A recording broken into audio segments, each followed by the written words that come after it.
The 50 के घर से बाहर आने के बाद चाहत पांडे का इंटरव्यू आया सामने, जहां पे रजत दलाल को लेकर चाहत पांडे ने किया काफी बड़ा खुलासा। रजत दलाल को ही क्या, चाहत पांडे अपना इविक्शन का पूरा कसूरवार मान रही है। क्योंकि आपको बता दें कि जिस तरीके से हम लोगों ने ये देखा कि चाहत पांडे के एलिमिनेशन के बाद दिग्विजय जो है रजत दलाल पे चढ़ता हुआ नजर आया कि भाई तेरी वजह से हमारी दोस्त चाहत का एलिमिनेशन हुआ है। तूने जिस तरीके से कैलकुलेशन किया है, उस कैलकुलेशन में कैसे चाहत बाहर आ सकती है। एंड इन सारी चीज़ों के बाद आपको बता दें कि रजत दलाल को लेके चाहत पांडे ने आखिरकार क्या बोला है। रजत दलाल और चाहत पांडे के रिश्ते को लेके पहले तो इंटरव्यू दौरान जो है सवाल जवाब किया गया कि आपको क्या लग रहा है कि भाई रजत दलाल की वजह से आपका एलिमिनेशन हुआ है। अब इन सारी चीज़ों पे रजत दलाल के लिए चाहत कहती हुई नजर आई कि मुझे ऐसा नहीं लगता है कि रजत ने जानबूझ के ऐसा किया होगा। हो सकता है कि मिस्टेक से वो जिस तरीके से कैलकुलेशन कर रहा था, उस कैलकुलेशन में उसके हिसाब से चीज़ें नहीं हुई हो। क्योंकि आज तक रजत ने जो भी कैलकुलेशन किया है, उसका कैलकुलेशन हमेशा सही रहता है।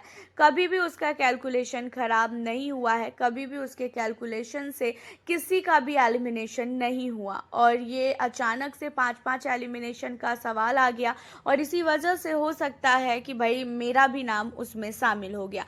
लेकिन मुझे कोई भी फ़र्क नहीं पड़ रहा है और मैं किसी को भी कसूरवार नहीं ठहराऊंगी। रजत ने, दिग्विजय ने, श्रुतिका ने, ये तीन मेरे बहुत अच्छे दोस्त हैं और इन तीनों ने मेरे लिए बहुत कुछ किया है घर के अंदर। हर एक टास्क में इन लोगों ने मेरा साथ दिया है, तो मैं कभी भी इन लोगों को नहीं चाहूँगी कि भाई मेरी वजह से इन पे कोई भी इल्ज़ाम लगे। अब आपको बता दें कि चाहत पांडे से ये भी पूछा गया कि रजत दलाल को लेके घर के अंदर आपको ये बोला जाता था कि आपका और रजत का कुछ चल रहा है, उन चीज़ों पे आपका क्या मानना है।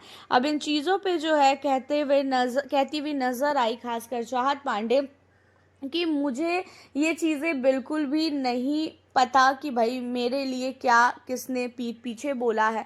लेकिन हाँ, मेरे सामने जभी भी किसी ने भी कुछ बोला तो मैंने मुंह पे बोला कि भाई रजत मेरा दोस्त है, उसके अलावा मेरा कुछ भी रजत के साथ नहीं है। और रजत को लेके मेरे को हमेशा बोला जाता था और रजत को भी बोला जाता था, लेकिन हम लोग उतना ध्यान नहीं देते थे। जहाँ पे रजत दलाल को लेके जब खानजादी ने चाहत पांडे पे आरोप लगाया, उन चीज़ों पे भी चाहत बाहर आके बोलती हुई नजर आई कि भाई एक लड़की की कैरेक्टर को इस तरीके से उछाला गया। उस समय भी मैंने अपने लिए लड़ाई की थी और मेरा अगर कुछ भी ऐसा होता तो मैं इन चीज़ों पे बात ही नहीं करती। लेकिन मेरा रजत के साथ ना ही दिग्विजय के साथ कुछ नहीं है। हम सिर्फ एक अच्छे दोस्त हैं और दोस्त के नाते ही सिर्फ और सिर्फ मेरी इन लोगों के साथ इतनी अच्छी बॉन्डिंग है। हालांकि आपका क्या कहना है? चाहत पांडे ने जिस तरीके से रजत दलाल का बाहर आने के बाद साथ दिया और बोला कि रजत की वजह से मेरा एलिमिनेशन नहीं हुआ है, उस पर आप हमें अपनी राय कमेंट में ज़रूर बताना। मिलती हूँ आप